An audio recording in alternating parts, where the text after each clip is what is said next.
सुप्रभात छात्रों, online class में आप सभी का स्वागत है। आज का हमारा टॉपिक है संस्कृत में वाच्य परिवर्तनम। मित्रों, यह टॉपिक शुरू करने से पहले यदि आपने मेरे चैनल को सब्सक्राइब नहीं किया हो तो प्लीज़ सबसे पहले आप मेरे चैनल को सब्सक्राइब कीजिए तथा बेल आइकन को प्रेस कीजिए ताकि नई वीडियोस की जानकारी आप तक पहुंच सके। तो छात्रों, जो टॉपिक आज हम पढ़ने जा रहे हैं वाच्य परिवर्तनम, वह हमारी फर्स्ट ग्रेड संस्कृत की कंपटीशन एग्ज़ाम में इससे 2-3 प्रश्न पूछे जाते हैं। यदि हमारा यह टॉपिक क्लियर होता है तो हम उनके आंसर आसानी से दे सकते हैं। तो इसके कुछ नियम हैं और उन नियमों का पालन करते हुए हम उनके आंसर आसानी से दे सकते हैं। तो आइए छात्रों, हम पढ़ते हैं वाच्य परिवर्तनम कि वाच्य किसे कहते हैं। बोलने के ढंग या तरीके को ही वाच्य कहते हैं। कि जैसे मान लीजिए मेरा कोई वाक्य है कि मैं घर जाता हूँ, तो इसका संस्कृत में वाक्य बनता है अहम गृहम गच्छामि। और जब मैं इसी ही वाक्य को मेरा तरीका बदल देती हूँ बोलने का कि मैं कहूँगी कि मया गृहम गम्यते, यानी मेरे द्वारा घर जाया जाता है। मेरा वाक्य था मैं घर जाती हूँ और मैंने ऐसा ना कहकर मैंने कहा मेरे द्वारा घर जाया जाता है।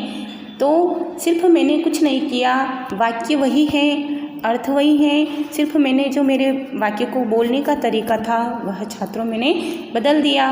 तो यह जो परिवर्तन है, यह परिवर्तन ही वाच्य परिवर्तन कहलाता है। आइए पढ़ते हम इसके प्रकार। वाच्य जो हैं 3 प्रकार के होते हैं।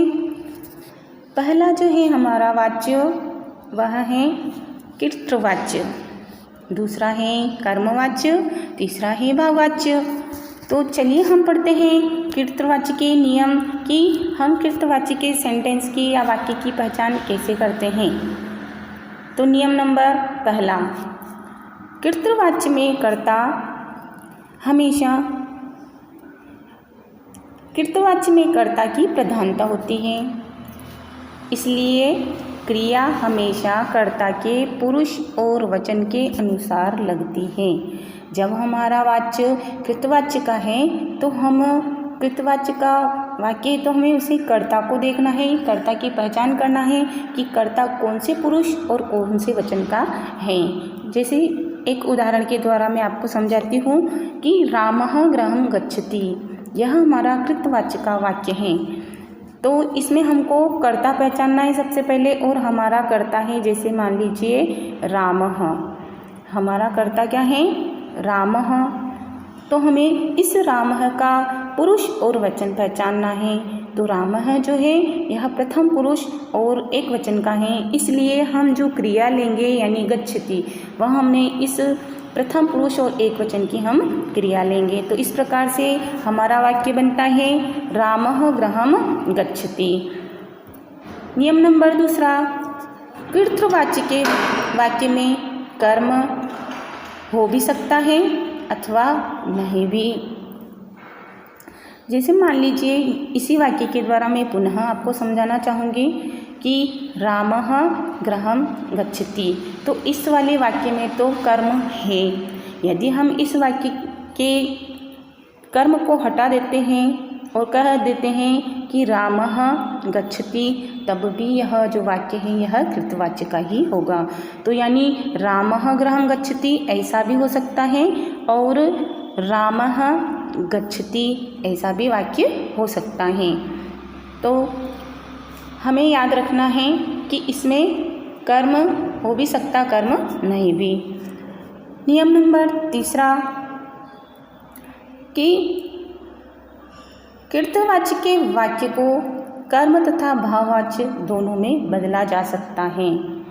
जैसे मान लीजिए हमारा यही सेंटेंस जो है ये कृतवाच्य का है, अब हमको इसको कर्मवाच्य में बदलना है।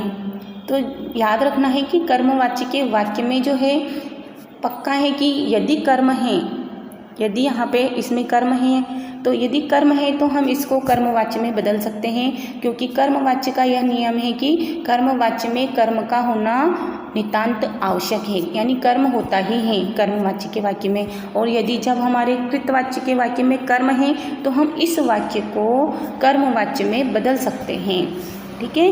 और यदि मान लीजिए इस वाक्य में मान लो कर्म नहीं होता और मैं कहती कि रामः गच्छति, तो इसमें कर्म नहीं है, और जब कर्म नहीं है तो इस वाक्य को हम भाववाच्य में बदल सकते हैं। तो यानी भाववाच्य में कर्म नहीं होता है, कर्मवाच्य में कर्म होता है। तो जब हमारे कृतवाच्य के वाक्य में यदि मान लीजिए कर्म है तो वह कर्मवाच्य में बदला जाएगा, और यदि मान लीजिए हमारे इस कृतवाच्य के वाक्य में यदि कर्म नहीं है तो इसको भाववाच्य में बदला जाएगा। तो यह था इसकी पहचान। अब मैं इसको कृतवाच्य से कर्मवाच्य में बदल रही हूँ, क्योंकि यहाँ मैंने दिया है रामः गृहं गच्छति, इस वाक्य को हमें कर्मवाच्य में बदलना है। तो यह जो वाक्य है यानी कृतवाच्य का जो वाक्य है इसमें कर्म हो भी सकता और नहीं भी हो सकता है, इसलिए यह जो वाक्य है यह दोनों वाक्य में बदला जा सकता है, यानी कर्मवाच्य में भी और भाववाच्य में भी बदला जा सकता है। तो हमारे नियम के अनुसार मैंने बताया है कि कृतवाच्य के वाक्य को कर्मवाच्य तथा भाववाच्य में बदला जा सकता है, और क्यों बदला जा सकता है इसका कारण भी मैंने आपको बताया है। अब नियम नंबर चौथा कि कृतवाच्य में कर्ता हमेशा प्रथमा विभक्ति में तथा कर्म द्वितीय विभक्ति में रहता है। तो कृतवाच्य का वाक्य है, मान लीजिए हमारा यही है, और इसमें कहा है कि कर्ता, तो हमारा कर्ता है इसमें जैसे राम, और यह जो राम है हमेशा यदि हमारा कृतवाच्य का वाक्य है तो हमेशा कर्ता प्रथमा विभक्ति में ही रहेगा, जैसा कि यहाँ पे राम है, राम की प्रथमा रामः होती है तो यहाँ पे ये प्रथमा विभक्ति में ही है।